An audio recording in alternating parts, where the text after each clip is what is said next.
What's up, people? Shot Town Trucker hitting you up with a video after being quite some time gone from the YouTube game, but now I'm back. And actually, a couple of events have happened. Right now, I'm in the petrol on one of these little motorcycles. Basically, what happened was, and I know, right? Whenever somebody says what happened was, it's always good. But anyways, so what happened to me for about a month, or I've been waiting for about a month, but what happened to me on a month ago on the 22nd,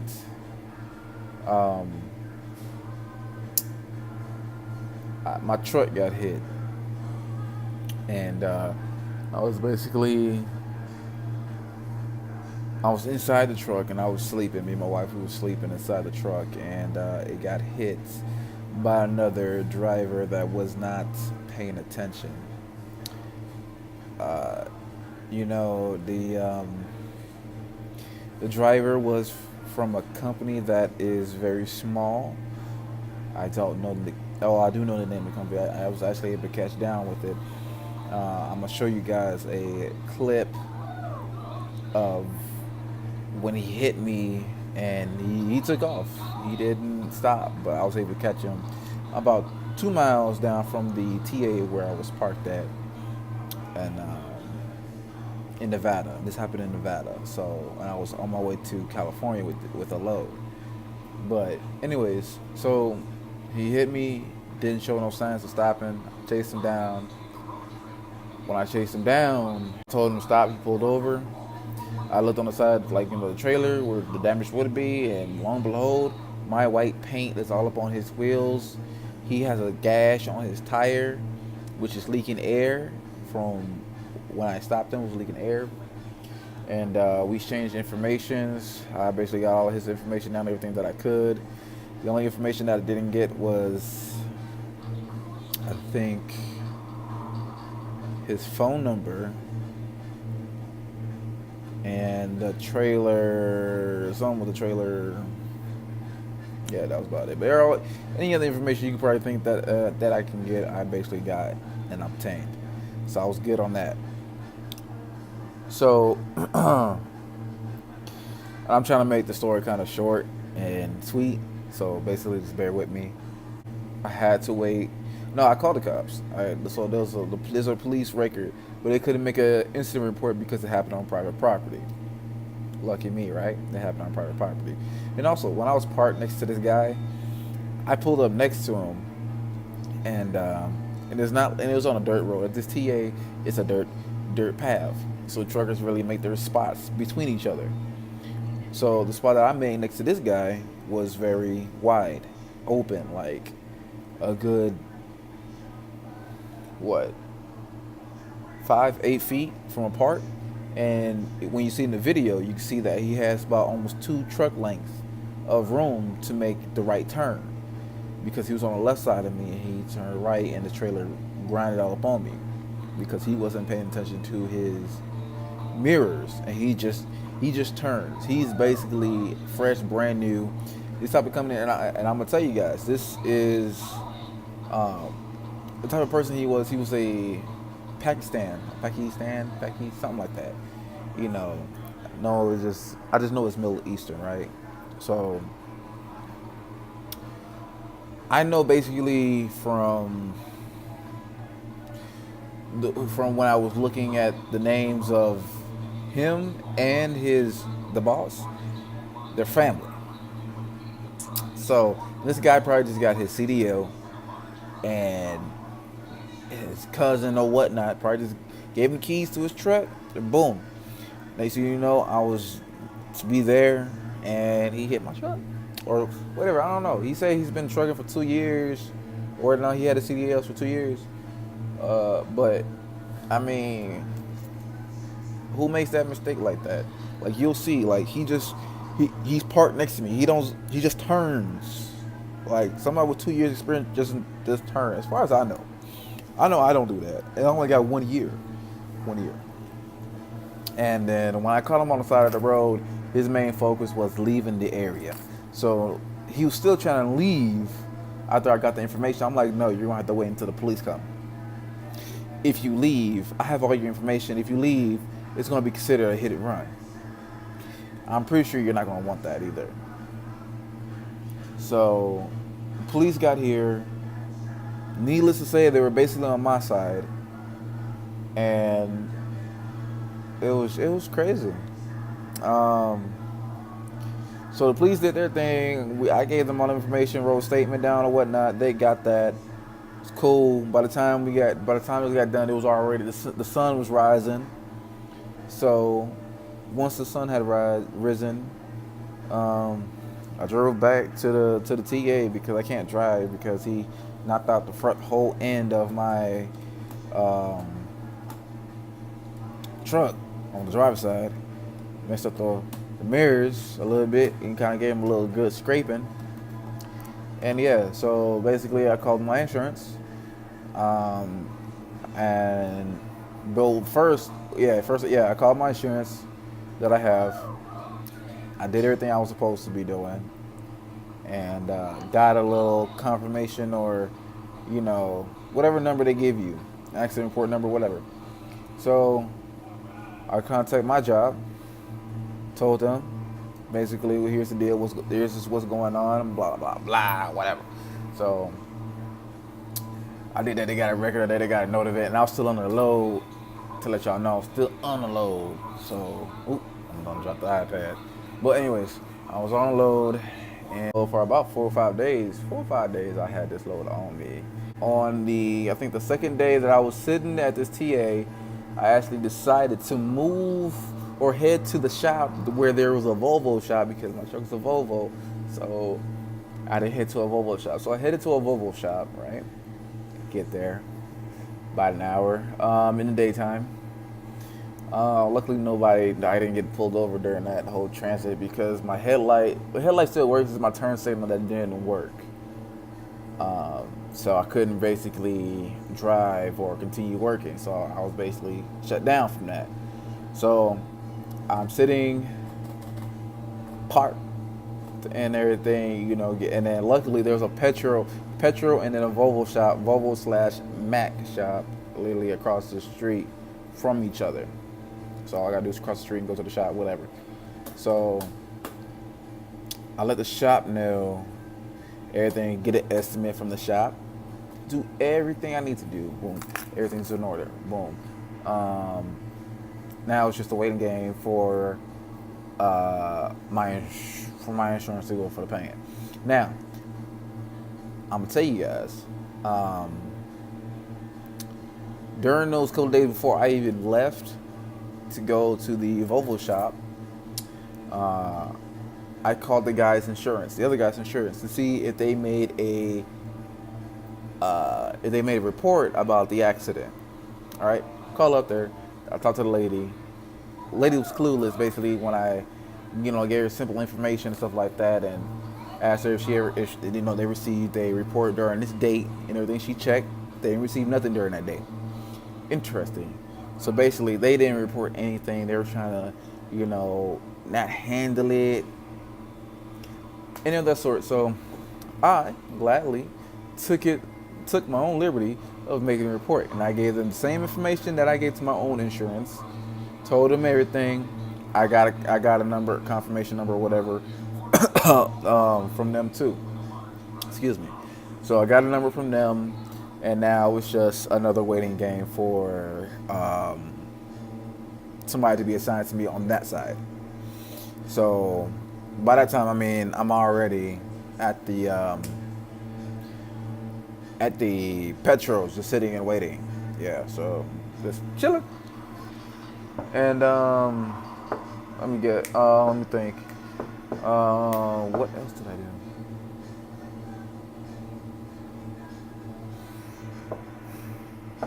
I was just chilling and waiting. Yeah. So I had an appraiser come out on my side. Came out because my insurance was quicker. So the appraiser came out. He looked at everything. He's like, yep, stamped, took pictures, did everything he needed to do, took the pictures and all the other stuff. Good to go on my side, right? So now it's all to the other company's appraiser come out. Fast forward, he finally comes through. The boo checks, confirms it. We good to go. We already rolling. All right, we already rolling, like in the process of making forward. Still yet, it's about like 2 weeks or a week already has passed, and yeah, about a week has passed already, and no progress. Like, no, actual 2 weeks has already passed, something like that. So fast forward, it's been sitting there doing nothing, waiting for them to have these parts ordered, which took forever. So once the parts really got here, I gave them the truck on Friday, on the 4th of last month, on the 4th, and left to the hotel. Right, left to the hotel. I was basically there in the hotel for a month. Long story short, thought I heard my name. But yeah, long story short, I was in the hotel. Or me and my wife were in the hotel for about a month, and we were basically struggling for the cash because there ain't no cash flow coming in. Whoop-de-doo. So it takes the shop, this tech shop that's in Reno, for Volvo and Mac, TEC. It takes them a whole month just to replace a panel on the hood, not the whole hood, a panel of the hood, headlight, and a bumper. Right? It takes them a whole month to do that because they gotta paint it, it's gotta get glossed, all that other stuff, right? But it takes a whole month for them to work on it, right? So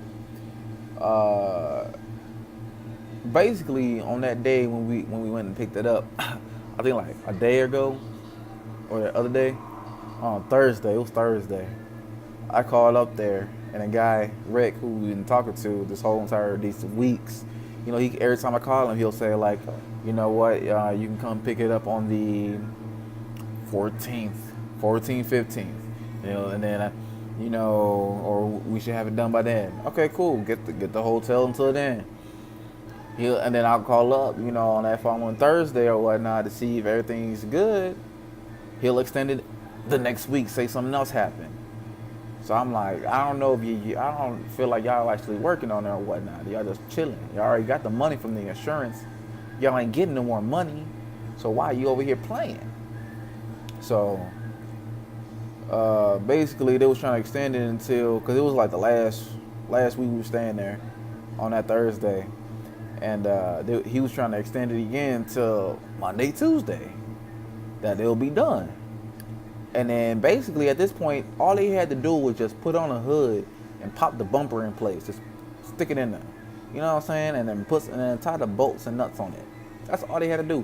And it was gonna take them Friday, Saturday, and then Monday, Tuesday probably. If so, why is it gonna take you guys that long to do that? Like, you kidding me now? Y'all messing with me. So my wife, I hang up. My wife calls him furious, asks for the manager. The manager said, like, understand, we'll have it done Friday. So we check out on Friday in the morning. Got a lift over there, lift or Uber, whatever. Went up to the shop, and then it was early in the morning, about 8 o'clock Nevada time. So, and when I looked in there, I see my truck in the shop, Bay 8. And then they were working on it. Sure enough, they're working on it. They already had the hood suspended up in the air, like over the truck. They was getting ready to put that sucker on, and then pop the hood on, put the new headlight in, because the headlight cracked. The old one, it was about to put that new one in. Hey, it was in the work. You know what I'm saying? Because my wife, yelled at them and made them mad. But at the same time, I gotta give out another big shout out to my boy Jason, who's my dispatcher for SRT, and he did a good job. Like he kept me living, and had me keep a place to stay by letting me get these advances. Now these advances are gonna kick me in the butt because of the fact that I gotta pay it back. But I'm trying to figure out if I can do it in payments or installments or something like that, instead of it being the whole thing. Because when I come back to driving, which I already am, it's going to be hard for me to come back from being in the rear by so much. and I took out $600 twice. You do the math, and I still got other expenses they gonna count out. Also, I made sure that my leasing company knew about it. They stopped the payments, so I'm not getting charged for truck payments or nothing. So I was good on that. So I wasn't worried about the truck payment. I just got to keep them updated like every week to let them know, like, hey, this happened. This is what they told me. I keep everybody updated. I keep everybody updated. Whenever I hear something new, I tell both sides of the insurance what's going on, what's going down. I let them both know. Now, the thing that was getting me is my insurance and this segregation was a killer, right? Was killer because of the simple fact that I don't know, because this is my first time being in an accident in a truck, in a semi truck, right? So I swear I could have heard my name again, but anyways, so basically, I don't know what's going on. I don't know if it's the same as car insurance, car accident message or whatnot, but I just know as far as a semi truck, I'm just going with the flow, right? So. Yeah, so segregation is still in the process as we speak. I'm still waiting on that check so I can pay off some of these bills I got, and some of the major stuff that's going on in my life, basically. Also, I called the guy's boss because it took a while for me to find his number. Now they are so small that his number is his cell phone number or some type of number. The location of business is a strip mall or some sort. I don't know. So it's shady as ever. This company has a lawsuit on them already and lost to somebody else. They lost. You know what I'm saying? Their company name is Malka Trans Inc. MALKA. Excuse me. Bourbon line. But space trans TRANS Inc. Put it in the description down below. I did a little, and that's why I did a little research. And they had so many. They failed a lot of inspections, Joe. Like they had so many things wrong with their trucks and stuff like that, and a whole bunch of other stuff with this mess. So, yeah, you know what I'm saying. And the dude that's the boss, he had a failed business and started Malka Trans, like, or whatnot, right? But who doesn't have a failed business though? But at the same time, you got drivers that don't know what they're doing. Because this is not the first time they had an incident like this, as far as what I did when I did my research. Not the first time, and I'm probably sure it won't be the last. So I'm just letting you guys know, if you guys see a Malka Trans truck around you, you better hope that they are not the next person to hit you, because of the fact that they are going to hit your truck leaving. And they're going to continue driving off. And that's the thing that got me. He continued to drive off. He didn't slow down. It didn't seem like he was like, oh, dang, I knocked this truck. Because obviously the truck done rock like it was an earthquake. I don't live in Nevada, so I'm thinking there's an earthquake going on. So I'm like, whoa, what? I looked out over the privacy curtain over the main windshield and stuff like that. I see my stuff bent in and stuff like that. You ain't never just hit my truck. He kept going. I turned that truck on real quick. Ran after his ass. I was like 79,000 pounds. Able to catch up to him just like that. Man, that truck got hit. It was angry too. What you talking about? But yeah, anyways. But yeah, that's what's basically what happened to me. And that's the main fact of why you guys want to look in your mirrors, especially at night. Because his excuse was that he couldn't see me, right? He couldn't see me. And he didn't feel it. It's your trailer just dragging up on my truck. Just dragging, just almost just like that, just shaking. You shaking like this in my truck. And you can't see me. I'm a white truck. The light in the parking lot is hitting my truck. I am clear as day. You can see me in your rear. You just wasn't paying attention. And you know what I'm saying? And I feel like the cops, they wasn't buying it either. And I wish I could have showed them that footage, because it was from another driver that was on the other side of me. He was kind of parked a little more behind, a little more back, but he was on the passenger side, a little more further back. But his dash cam got it. But that's what made me get a dash cam. I got the Garmin dash cam, a good one, $300 one. You know what I'm saying? So I got me one. But anyways, that's basically about it. But the fact is, the importance of checking your mirrors. You know, check your mirrors, folks, because you don't want to be hitting other people's truck, because you know they might not be as friendly as me. You know what I'm saying?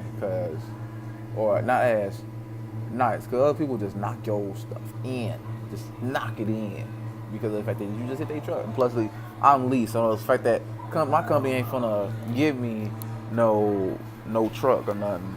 They basically I gotta do it myself. But my dispatcher Jason, he helped me out. He helped me out on some real stuff. But anyways, this video's already getting long. I'm gonna have to edit it just by like a little bit, just by like a wee little bit. I'm gonna have to edit it. Well, maybe not a little wee bit. It's probably just like by a lot. I'm gonna edit it, and I'm gonna show you guys that video. Or I'm gonna put that video with this or whatnot, and yeah, y'all keep it breezy though. This has been your boy, Shot Time. Peace.